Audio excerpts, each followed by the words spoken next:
तो good morning. आज हम स्टार्ट करेंगे चैप्टर 1 सेट्स का लेक्चर नंबर 2। और लास्ट लेक्चर में मैंने सेट्स के बेसिक कॉन्सेप्ट आपको बताए थे। सेट्स क्या होता है, डेफिनेशन हमने सीखी, सेट को लिखने का तरीका क्या होता है, सेट बिल्डर फॉर्म हमने सीखी, रोस्टर फॉर्म हमने सीखी। उसी के ऊपर बेस्ड कुछ क्वेश्चन हम और करेंगे एक्सरसाइज 1.1 के। देखो बच्चों, फिफ्थ क्वेश्चन, पहले 4 क्वेश्चन हम कर चुके हैं। फिफ्थ क्वेश्चन में क्या कहता है, list all the elements of the following sets. यानी कि ये 6 क्वेश्चन आपको दे रखे हैं, सेट के नाम A B C D E F, ये 6 अलग अलग क्वेश्चन है। आपको इन सभी सेट्स के एलिमेंट को लिखना है, यानी कि रोस्टर फॉर्म में आपको लिखना है। तो पहला मैं एक एग्जांपल आपको करके दिखाता हूँ। देखो फर्स्ट क्वेश्चन में ए, बच्चों ये क्या लिखता है, ए जो है ये सेट बिल्डर फॉर्म में लिख रखा है इसने, और हमें किस में लिखना है इसको, राइट इन रोस्टर फॉर्म। हमें किस में लिखना है बच्चों, इसको रोस्टर फॉर्म में लिखना है, यानी कि एलिमेंट्स को लिख के दिखाना है कि इसमें कौन कौन से एलिमेंट होंगे। ये कहता है ए में एक एक्स एलिमेंट होगा, और एक्स क्या है बच्चों, ओड नेचुरल नंबर। तो आप मेरे को ये बताओ, ओड नेचुरल नंबर कौन कौन से होते हैं, 1 3 5 7 9 11, जिसको आप सिंपल लैंग्वेज में ओड नंबर्स बोलते हैं, वही आपको लिखने हैं। ये हमारे इस क्वेश्चन का क्या हो गया, आंसर हो गया। ठीक है, यानी कि ए के अंदर ये एलिमेंट्स आएंगे। अगर एग्जाम में ये क्वेश्चन आता है तो बस इतना आपको करना है, 1 नंबर का क्वेश्चन है ये। सेकंड पार्ट देखो बच्चों, बी पार्ट। पी इस सेट का नाम है, इसमें कौन से एलिमेंट आएंगे, एक्स। एक्स एक इंटीजर है जो -1/2 से क्या है बड़ा, और 9/2 से क्या है बच्चों छोटा। आप ये बताओ, पहले आप ये लिखो -1/2। 1/2 क्या होता है, 0.5 होता है ना। 9/2 क्या होता है बच्चों, 4.5 होता है। 4 का 9 का हाफ कितना होता है, 4.5 होता है। अब है ना, एक्स इससे बड़ा और इससे छोटा। आप मेरे को बस ये बता दो, ऐसे कौन कौन से इंटीजर है, नंबर लाइन बना लो। अगर आपको नहीं पता लगता तो यहाँ पे 0 लिखो, 1 2 3 4 5, और यहाँ -1 -2। अब ये बताओ, -0.5 से बड़ा यानी कि ये होगा, क्योंकि -1 तो क्या हो जाएगा बच्चों, 0.5 से छोटा हो जाएगा ना। -0.5 से छोटा है -1 तो, और ये 4.5 से क्या होना चाहिए, छोटा, यानी कि ये भी आ जाएगा, ये भी आ जाएगा, ये भी आ जाएगा, और ये भी आ जाएगा। 5 नहीं आएगा, क्यों, क्योंकि 5 जो है वो 4.5 से छोटा नहीं है, इससे बड़ा है। तो आपके बी सेट के अंदर कौन कौन से एलिमेंट आएंगे, 0 1 2 3 एंड 4। देखो इसमें सेट का काम नहीं है, सिर्फ आपकी ये नॉलेज चेक की गई है कि आपको ये पता है क्या, ऐसे कौन से इंटीजर होते हैं जो -0.5 से बड़े हो और 4.5 से क्या हो, छोटे हो गया क्वेश्चन। अब देखो थर्ड क्वेश्चन, सी पार्ट, यानी कि सी सेट के अंदर हमें एलिमेंट लिखने हैं कौन से, एक्स एक इंटीजर है जिससे कि x square less than equal to 4। बच्चों आपको है ना, ऐसी एक्स की वैल्यू बतानी है, इंटीग्रल वैल्यू, इंटीजर होना चाहिए, जिससे कि अगर हम उसका स्क्वेयर करें ना तो वो या तो 4 है या 4 से क्या है, छोटा है। अब आपको सोचना है, देखो 0 का स्क्वेयर आपको सबको पता है क्या होता है, 0 होता है ना। 1 का स्क्वेयर क्या होता है बच्चों, 1 होता है। और 2 का स्क्वेयर कितना होता है, 4 होता है। 3 का स्क्वेयर 9, ये तो 4 से क्या हो जाएगा, बड़ा। अच्छा एक बात और, आपको ये पता है कि 1 का स्क्वेयर करो तब भी 1 होता है आंसर, और -1 का स्क्वेयर करो तब भी 1 होता है। 2 का स्क्वेयर भी 4 होता है, और -2 का स्क्वेयर भी बच्चों कितना होता है, 4 होता है। कहने का मतलब ये सारे के सारे इंटीजर 0 1 2 -1 -2, इनका जब मैं स्क्वेयर करूंगा ना तो उसका जो आंसर आएगा बच्चों वो क्या आएगा, या तो 4 या 4 से क्या आएगा, छोटा आएगा। तो फिर सी में कौन कौन से एलिमेंट आएंगे, 0 1 2 -1 -2। समझ गए, यानी आपको ऐसे एक्स लिखने हैं जिनका स्क्वेयर जो है ना वो 4 या 4 से छोटा है। इसका मतलब ये होता है, आप इन सभी एलिमेंट का जब स्क्वेयर करोगे ना तो जो उसका आंसर आएगा वो 4 या 4 से छोटा आएगा। बस ये आपको एलिमेंट लिखने हैं इसमें। फोर्थ क्वेश्चन देखो, टी पार्ट।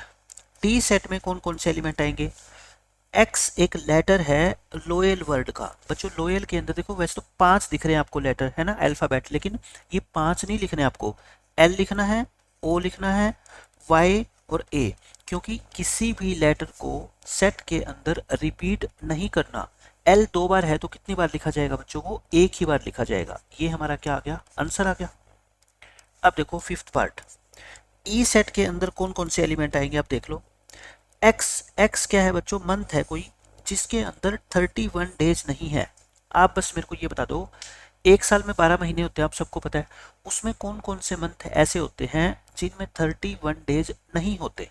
जनवरी के अंदर 31 डेज होते हैं, फेब के अंदर 31 नहीं होते, मार्च में 31 होते हैं, अप्रैल में नहीं होते, मई में 31 होते हैं बच्चों, जून में नहीं होते, जुलाई और अगस्त दोनों में 31 होते हैं, सितंबर में 30 होते हैं, अक्टूबर में 31, नवंबर में कितने होते हैं 30, और दिसंबर में कितने होते हैं 31।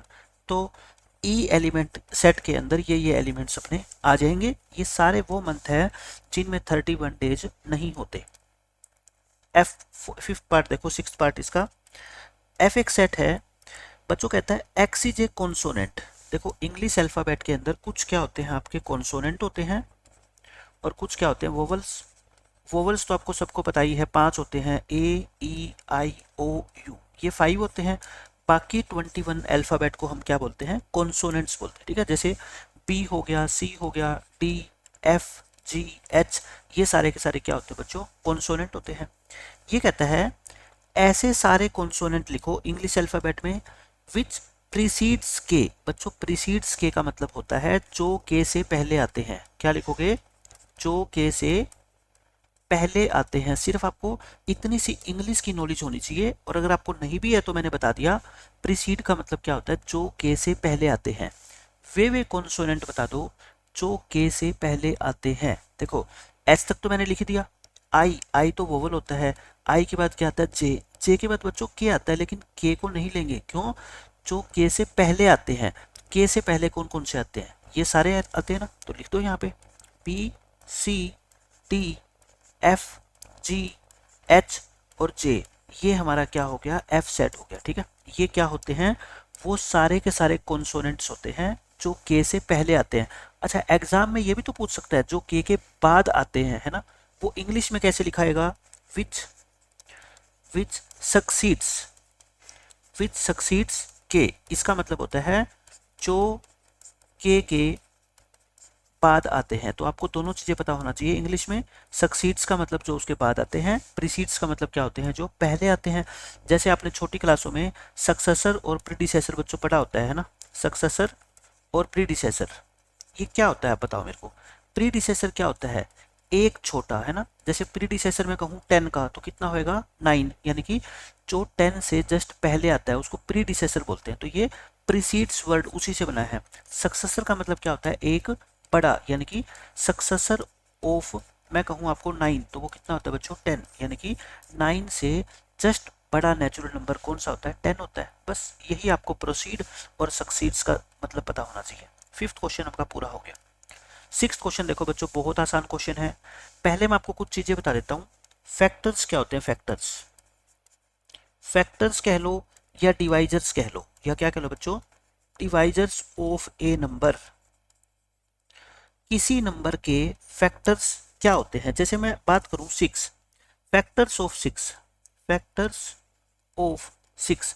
बच्चों 6 के फैक्टर का मतलब होता है 6 किन किन नंबर से पूरा पूरा डिवाइड हो जाएगा। देखो 6 है ना, 1 से और 6 से तो डिवाइड होगा ही होगा।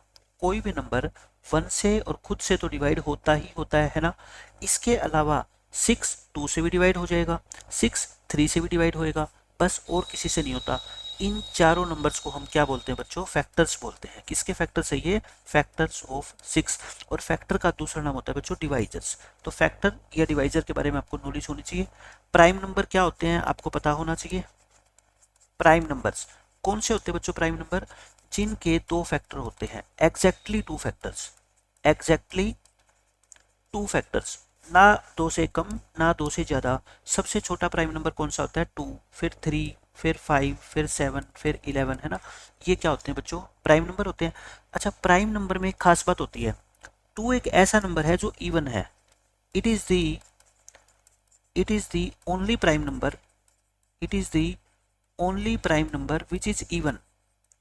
यही एक ऐसा प्राइम नंबर है बच्चों जो इवन है। इसका मतलब बाकी जो ये प्राइम नंबर है ना, इनमें आपको कोई इवन नंबर नहीं मिलेगा। ये सारे क्या मिलेंगे आपको? ओड मिलेंगे, ठीक है। तो इसलिए 2 को क्या बोलते हैं?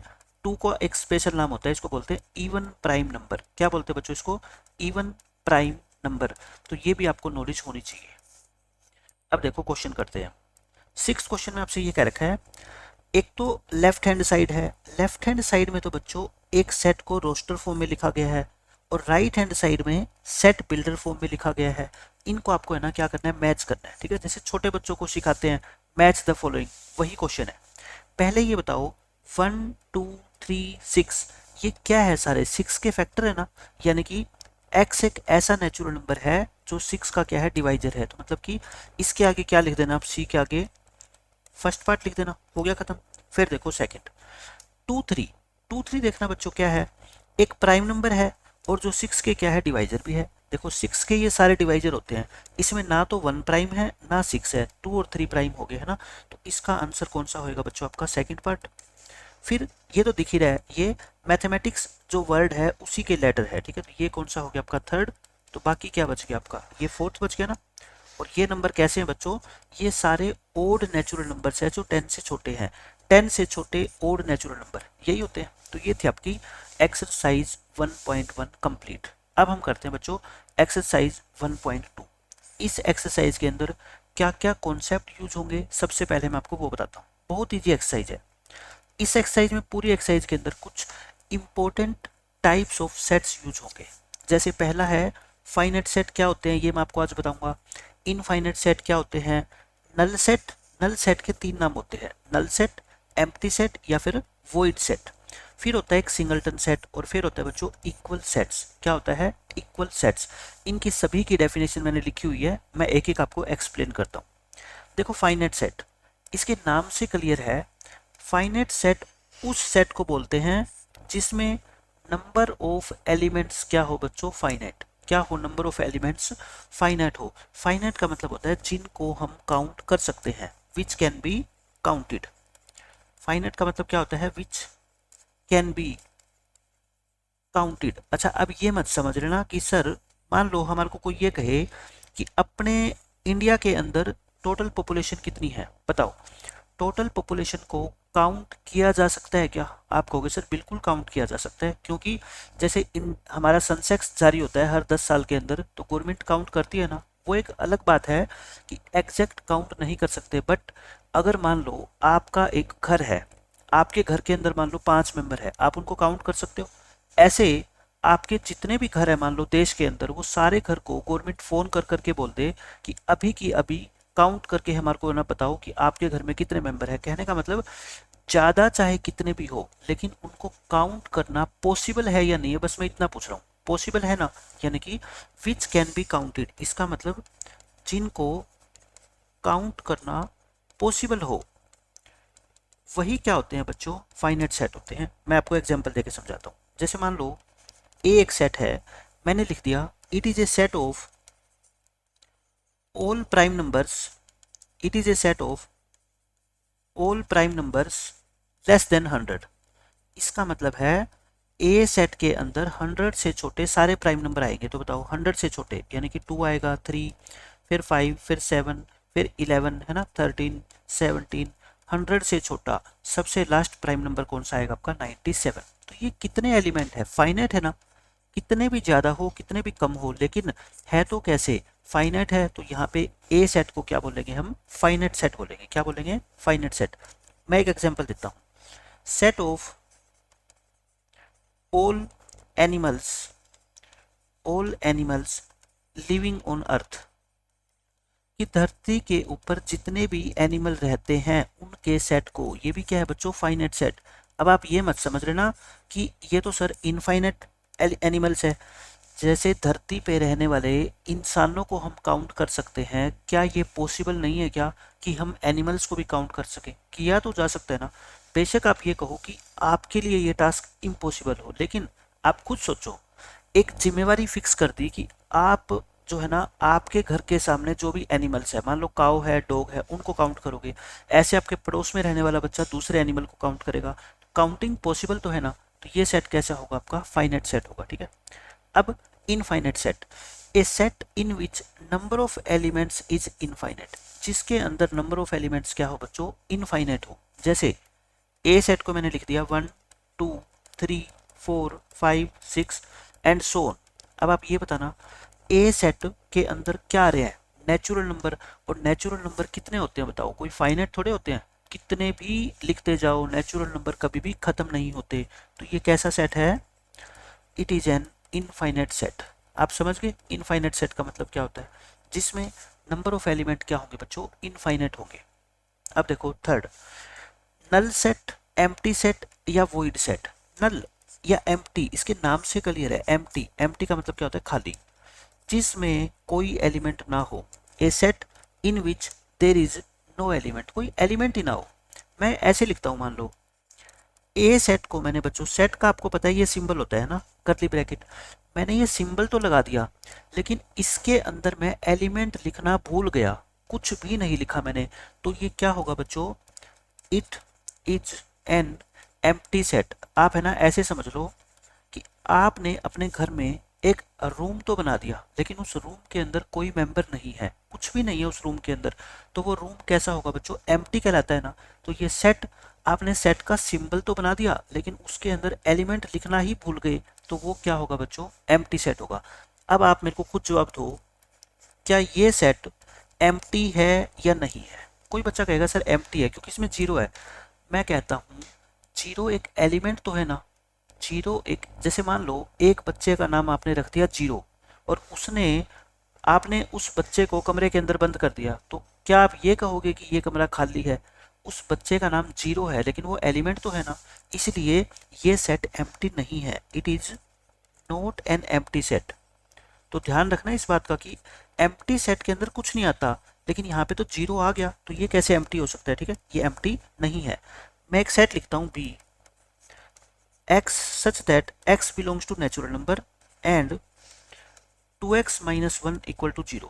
आप ये बताओ क्या ये बी सेट एम्प्टी है या नहीं है? मतलब कि इस सेट में एक ऐसा एलिमेंट x आएगा जो नेचुरल नंबर होगा और इस कंडीशन को सेटिस्फाई करेगा। बच्चों पहले तो इसको सोल्व करो।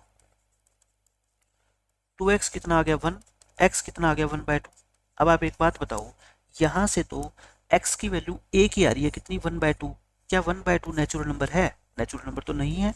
Which is not a natural number. इसका मतलब ये है इस सेट के अंदर कोई x लिख ही नहीं सकते आप जो इन दोनों कंडीशन को एक साथ सेटिस्फाई करे, कि 2x minus 1 जीरो भी होना चाहिए और x एक नेचुरल नंबर भी होना चाहिए। ऐसा नहीं होता तो क्या होगा? It is an empty set. क्या होगा बच्चों? ये एम्प्टी सेट होगा।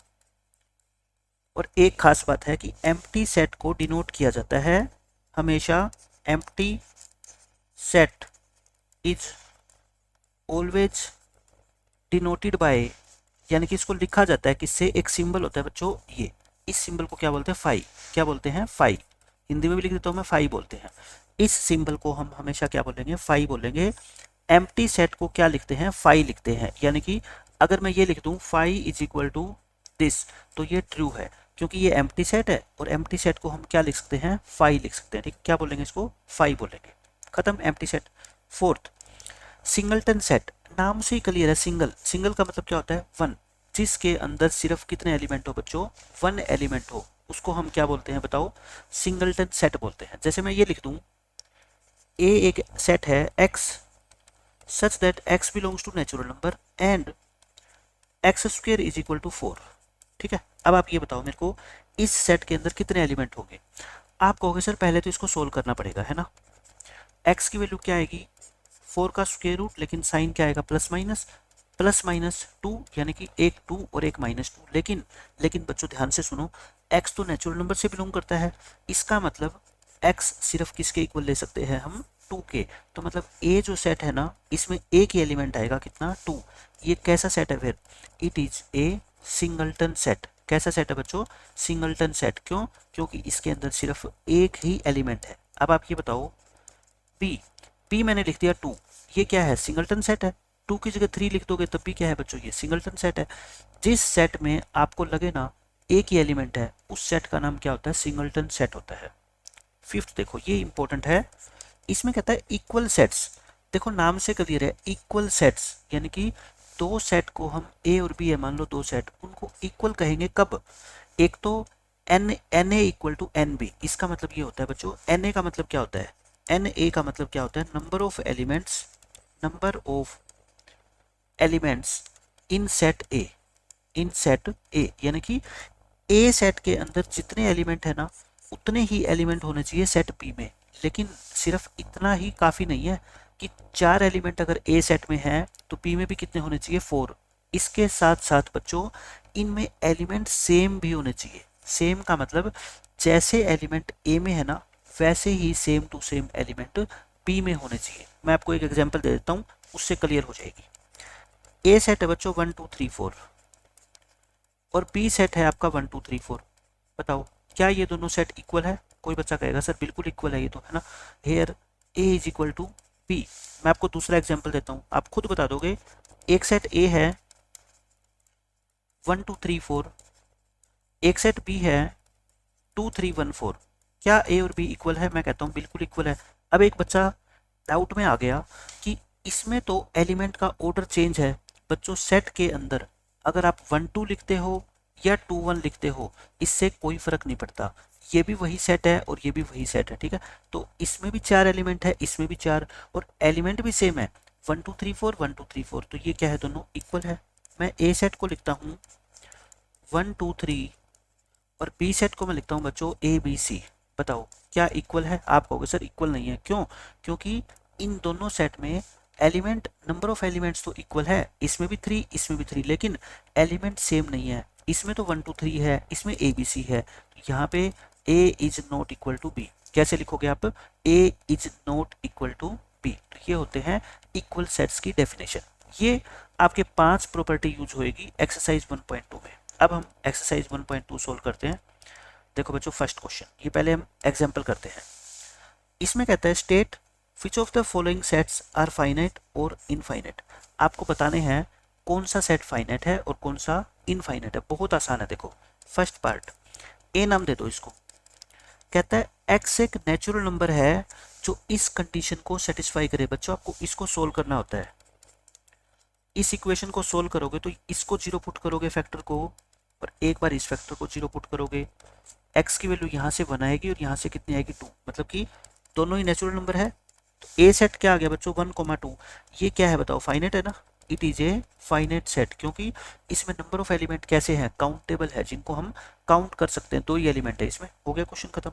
सेकेंड पार्ट देखो, x कहता है बच्चों नेचुरल नंबर है और एक्स स्क्वायर की वैल्यू 4 होनी चाहिए। अभी तो मैंने आपको बताया था x की वैल्यू क्या होगी? प्लस माइनस 4 का स्क्वायर रूट। लेकिन x तो नेचुरल नंबर है, नेचुरल नंबर है तो इसको मैं b नाम दे देता हूँ। तो b सेट के अंदर बच्चों 2 तो आएगा ना, 2 तो आएगा। ये कैसा सेट है? फाइनाइट है कि इनफाइनाइट है? कोई भी बता देगा ये कैसा सेट है बच्चों? फाइनाइट सेट है। थर्ड पार्ट देखो इसका। थर्ड पार्ट में क्या कहता है? x एक नेचुरल नंबर है जिसमें 2x माइनस 1 0 हो जाए। तो यानी कि x की वैल्यू कितनी हो जाए बच्चों? 1/2। लेकिन एक बात बताओ, x तो नेचुरल नंबर होना चाहिए और यहाँ से तो x की वैल्यू कितनी आ रही है? सिर्फ a की वैल्यू आ रही है 1/2, और 1/2 तो नेचुरल नंबर नहीं है। इसका मतलब x जो ये c सेट है बच्चों, ये जो c सेट है वो कैसा हो गया? एम्प्टी सेट हो गया। ये कैसा सेट हो गया? एम्प्टी। एक बात बताओ, ये फाइनाइट है कि इनफाइनाइट है? कोई भी बच्चा बता देगा तो फाइनाइट है। भाई इसमें तो एलिमेंट ही नहीं है। इनफाइनाइट सेट तो वो होता है जिसमें नंबर ऑफ एलिमेंट्स इनफाइनाइट हो, जिनको काउंट करना पॉसिबल ही ना हो।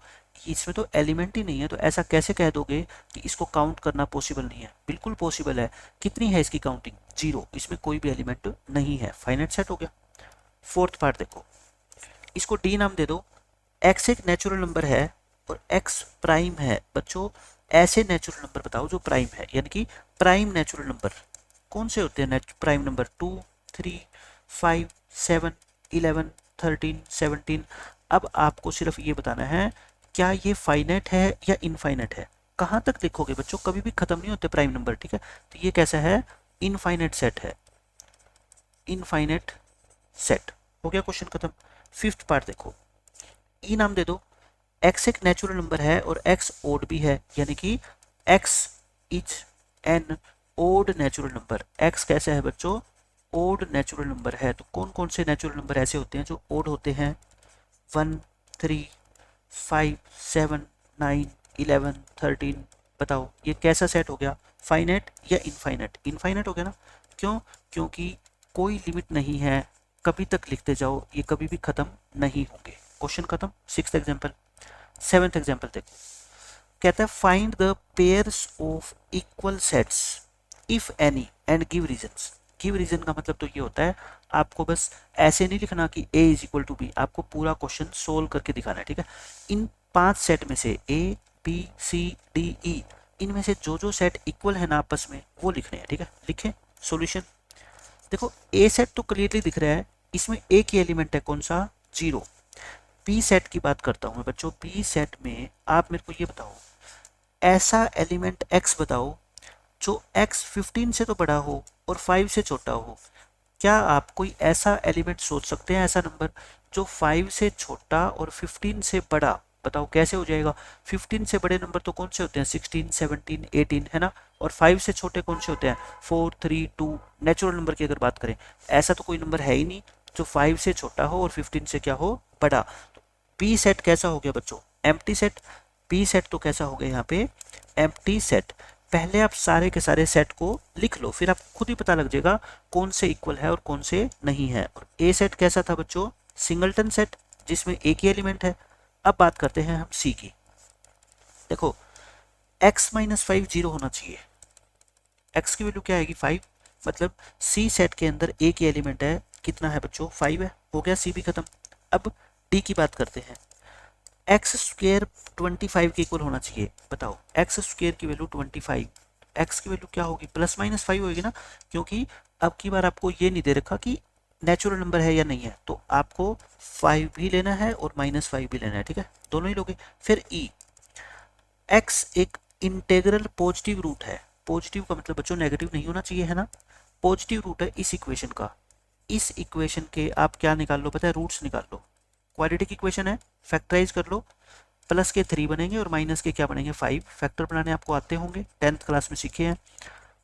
x प्लस 3 x माइनस 5, इस फैक्टर को 0 पुट करोगे x की वैल्यू -3 और यहाँ से x कितना आएगा 5। लेकिन बच्चों ध्यान से सुनो, x तो कैसा होना चाहिए पॉजिटिव, ये तो पॉजिटिव नहीं है, तो x की वैल्यू 5 आएगी, तो मतलब ई सेट में सिर्फ एक एलिमेंट आएगा, कौन सा 5। अब मैंने आपके सामने ये 500 सेट लिख दिए, अब आप मेरे को बता दो इनमें से कौन से सेट इक्वल है।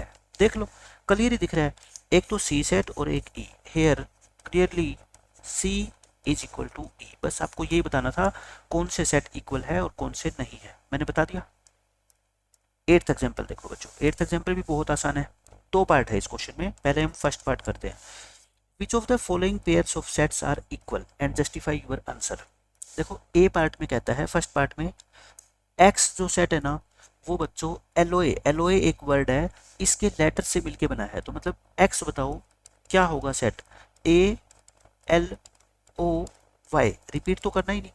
और सेट बी जो है ना वो किससे बना है बच्चों, लोयल। लोयल में कौन कौन से होते हैं बताओ, एल ओ वाई ए। अब आप खुद बता दो क्या इन दोनों सेट्स में जो एलिमेंट है वो सेम है क्या, ये भी ए एल ओ वाई, ये भी ए एल ओ वाई, आगे पीछे करके लिखा हुआ है उससे कोई फर्क नहीं पड़ता, ए और बी सेट यहाँ पे क्या है बच्चों, इक्वल है, क्वेश्चन खत्म। सेकंड पार्ट देखो, इसमें ए जो सेट है ना एक्स, ये जेड क्या होता है बच्चों, सेट ऑफ इंटीजर्स, जेड को क्या बोलते हैं हम, सेट ऑफ इंटीजर्स। ये सारी चीजें मैं जो बता रहा हूँ ना ये अपनी अपनी नोटबुक में नोट करते जाना ताकि आप बाद में रिवाइज करो तो आपको आसानी हो। जेड को बोलते हैं सेट ऑफ इंटीजर्स, एन को क्या बोलते हैं बच्चों, set of natural numbers, set of natural numbers बोला जाता है। तो देखो इसमें एन स्क्वायर जो है ना वो लेस देन इक्वल टू 4 आना चाहिए। आज के लेक्चर में ही ऐसा ऐसा क्वेश्चन हम कर चुके हैं, यानी कि एक ऐसा इंटीजर बताओ जिसका मैं स्क्वायर करूं वो 4 या 4 से छोटा है, तो बताना 0 1 2 -1 -2 बताया था ना मैंने, इंटीजर है तो इसलिए माइनस की वैल्यू भी लेंगे। और बी पता है क्या है, एक्स एक रियल नंबर है और एक्स इसका सॉल्यूशन है ना, यानी कि एक ऐसा रियल नंबर बता दो जो इस इक्वेशन को सेटिस्फाई करे, तो मतलब फैक्टर बना लो इसके।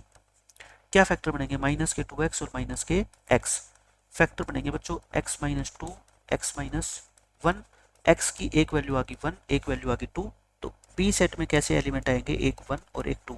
आप खुद बता दो क्या आपको दिख रहा है कि ये इक्वल है। हेयर क्या लिखेंगे हम, a is not equal to b, ये सिंबल होता है इज नॉट इक्वल का, ठीक है, तो a और b आपस में इक्वल नहीं है। अब आपकी स्टार्ट होगी बच्चों एक्सरसाइज 1.2, इसमें जो जो क्वेश्चन मेरे को लगेगा ना कि आपको प्रॉब्लम आ सकती है वो मैं करवा दूंगा, बाकी आप खुद ट्राई कर सकते हो, बहुत ईजी है। कहता है which of the following are the examples of null set. Null क्या होता है बच्चों? एम्प्टी सेट, जिसमें कोई भी एलिमेंट ना हो। बताना फर्स्ट पार्ट। एक सेट है जिसमें ओड नेचुरल नंबर्स आते हैं जो 2 से डिवाइड हो। बच्चों ऐसा मेरे को कोई नेचुरल नंबर बता दो जो ओड भी हो और 2 से डिवाइड भी हो। बताओ। ओड नंबर तो उसको बोलते हैं जो 2 से डिवाइड नहीं होते। ऐसा ओड नंबर कोई है ही नहीं जो 2 से डिवाइड होए। तो क्या लिखेंगे? लिख दो थोड़ा सा, there is no natural number या there is no odd number, there is no odd number which is divisible by 2, which is divisible by 2, so it is a null set। ये कैसा सेट है बच्चों? Null set. क्यों? क्योंकि इस set के अंदर हम कोई एलिमेंट लिख ही नहीं सकते, क्योंकि ऐसा कोई एलिमेंट होता ही नहीं जो ओड भी हो और जो 2 से डिवाइड भी होता हो। तो इसलिए ये क्या सेट है? नल सेट है। खत्म क्वेश्चन। सेकंड पार्ट देखो, इसमें कहता है set of even prime numbers. Even prime number कौन से होते हैं बच्चों? जो इवन भी हो और प्राइम भी हो। तो बताना ऐसा कौन सा नंबर है जो इवन भी हो और प्राइम भी हो? होता है ना 2।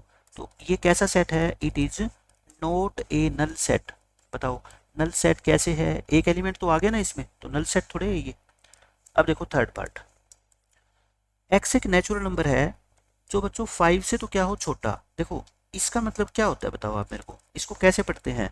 x इज लेस देन 5, है ना, यही पढ़ते हैं। और इसको क्या पढ़ते हैं? x is greater than 7। आप मेरे को कोई ऐसा नंबर बता दो जो 5 से छोटा हो और 7 से बड़ा हो। कोई बच्चा कहेगा सर ये तो बेवकूफ़ बना रहा है ही नहीं ऐसा नंबर तो कोई भी। तो क्या लिखेंगे? There is no such value of x, यानी कि x की इस तरह की कोई वैल्यू एग्जिस्ट नहीं करती इस दुनिया के अंदर जो 5 से छोटी हो और 7 से क्या हो? बड़ी। So it is a null set. ये कैसा सेट है बच्चों? नल सेट है। ठीक है, ऐसी वैल्यू होती नहीं है। फोर्थ पार्ट देखो, फोर्थ पार्ट में क्या कहता है? इसमें कहता है एक ऐसा y आएगा कि y जो है ना वो पॉइंट होगा जो कॉमन है दो पैरेलल लाइन के अंदर। बच्चों एक ये लाइन है, एक ये लाइन है, दोनों पैरेलल है। कैसी लाइन है ये? पैरेलल है। इनके अंदर बताओ कौन सा पॉइंट ऐसा है जो कॉमन है? मतलब कि ये पॉइंट इस लाइन के ऊपर तो है लेकिन क्या यहाँ पे होगा? बिल्कुल नहीं होगा। पैरेलल लाइन के अंदर तो कोई पॉइंट कॉमन होता ही नहीं है। जैसे इंटरसेक्टिंग लाइन होती है, इनमें कितना कॉमन पॉइंट होता है बच्चों? एक कॉमन पॉइंट होता है ना। कितने कॉमन पॉइंट होते हैं? एक। पैरेलल लाइन में कितने कॉमन पॉइंट होते हैं? कुछ भी नहीं होता। तीसरी कंडीशन आती है एक लाइन के ऊपर दूसरी लाइन। ये मान लो L है, ये मान लो लाइन M है। इनको बोलते हैं बच्चों कोइंसिडेंट लाइंस। 10th क्लास में आपने पढ़ा भी होगा, 3rd चैप्टर में। ये 3 तरह की लाइन होती है। इनमें कितने पॉइंट कॉमन होते हैं बच्चों? इनफाइनाइट। कितने होते हैं? Infinite common points. तो आपको कहता है पैरेलल लाइन में कितने पॉइंट कॉमन होते हैं? होते ही नहीं है, कुछ भी कॉमन नहीं होता पैरेलल लाइन में। No common point. Common point वहां बनता है जहां लाइंस एक दूसरे को इंटरसेक्ट करती है। पैरेलल लाइन की तो डेफिनेशन ही होती है कि वो इंटरसेक्ट करती ही नहीं। तो इसका मतलब क्या हुआ? It is a null set. ये भी कैसा सेट हो जाएगा बच्चों? नल सेट हो जाएगा। खत्म क्वेश्चन। अब देखो आपका क्वेश्चन नंबर 2। इसमें कहता है आपको फाइनाइट या इनफाइनाइट बताने हैं। बच्चों इसमें मेरा करवाने वाला कुछ भी नहीं है, बहुत आराम से आप कर सकते हो कौन सा सेट फाइनाइट है और कौन सा इनफाइनाइट है। तो हम टाइम वेस्ट नहीं करेंगे, ये क्वेश्चन आप खुद कर सकते हो। इसमें भी आपको फाइनाइट और इनफाइनाइट बताना है, आप बिल्कुल आसानी से बता दोगे। एक दो चीज़ें हैं जो मैं बता देता हूँ। पहला क्वेश्चन है जैसे the set of lines which are parallel to x axis. देखो मैं डायग्राम बना के दिखाता हूँ। ये एक्स एक्सिस होता है, ये वाई एक्सिस होता है। एक्स एक्सिस के पैरेलल ये लाइन मान लो आप बना देते हो, है ना। एक्स एक्सिस के पैरेलल है, मान लो L1, ये बना दी L2, ये भी एक्स एक्सिस के पैरेलल है, ये भी एक्स एक्सिस के पैरेलल है। आप ये बताओ क्या कभी खत्म होएगी ये लाइनें? ऊपर खत्म हो जाएगी तो नीचे बनाना स्टार्ट कर दो, कभी भी खत्म नहीं होएगी ना। तो मतलब ऐसी कितनी लाइन है जो एक्स एक्सिस के पैरेलल होती है? इनफाइनाइट, है ना। कितनी लाइन होती है बच्चों? इनफाइनाइट। तो ये कैसा सेट है? इनफाइनाइट सेट है। फिर the set of letters in English alphabet. English alphabet में तो बच्चों 26 लेटर होते हैं, तो ये कैसा सेट है? फाइनाइट सेट है। ठीक है।